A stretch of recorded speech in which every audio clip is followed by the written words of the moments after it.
as Republicans fervently continue their efforts to turn Arizona into the worst state. A challenge to be good definition, but one they seem up to. The party's latest walking humiliation continues her own lurches toward the state's governor's office. Republican gubernatorial candidate Kari Lake, a big lie-supporting conspiracist who has based her entire campaign around calling other people's campaigns crooked, was yet again asked by the important national news media whether she intends to have the middle of her own election if she loses to Democratic candidate Katie Hobbs. Once again, the answer is no. No. Lake can't conceive of such a thing. Accepting election losses is not something hoax-promoting fascists do. And Donald Trump has given Republicanism the daylight it long needed to abandon policy, procedure, and long tradition of the peaceful transfer of power to use the lying about everything part into election strategy, governing strategy, pandemic strategy, and got caught with national security documents stuffed in your sock drawer defense strategy. Arizona Republicanism's candidate for governor sees only two possible outcomes.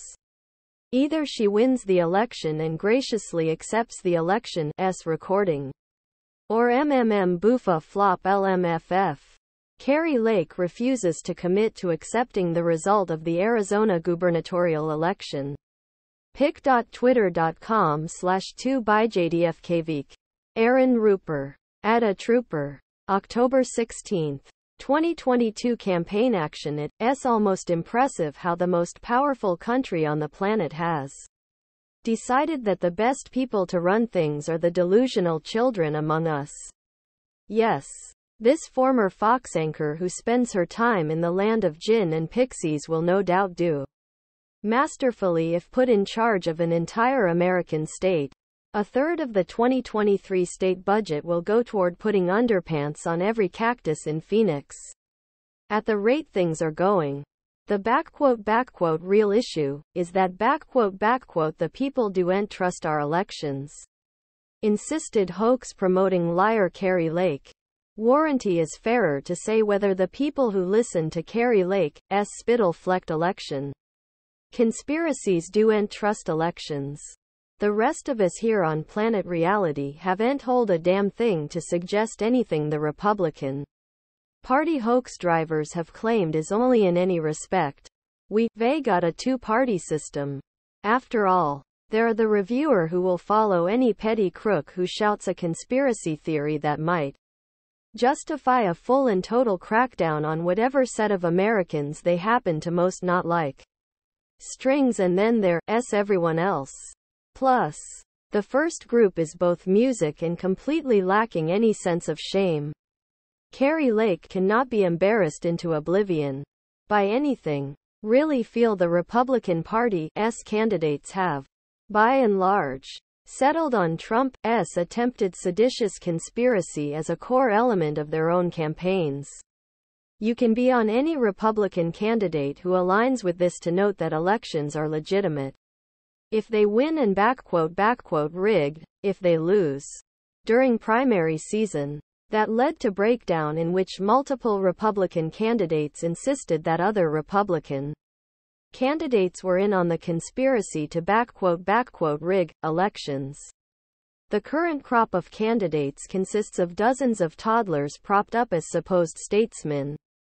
For example, football person Herschel Walker, a man who lied so often about so many things in his campaign that even his own child has loosened up on him.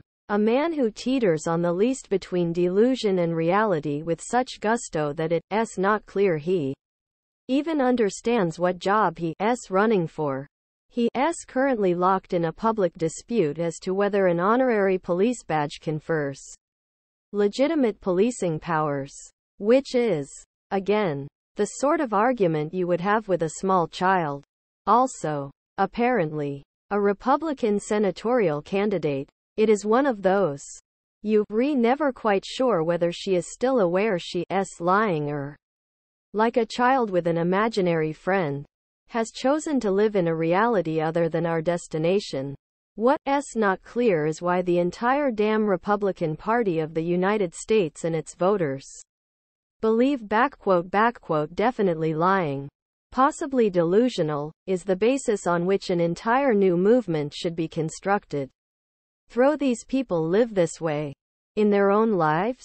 When the electric bill comes, do they fold up their utility company to insist that the meter was rigged? Rigged, I tells you.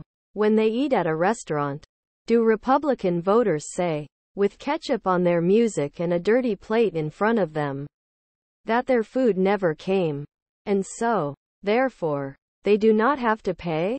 Is it only elections that Kari Lake supporters have doubts about? Or does it extend more broadly? Are red lights a conspiracy against them? The hours of operation at the local supermarket, are those the hours? Or is the company letting Democratic shoppers shop secretly when nobody is looking? The high school football injury that sometimes still makes it had to walk up the stretch it really happened. Which is that just what Bill Gates and the vaccine companies want me to believe?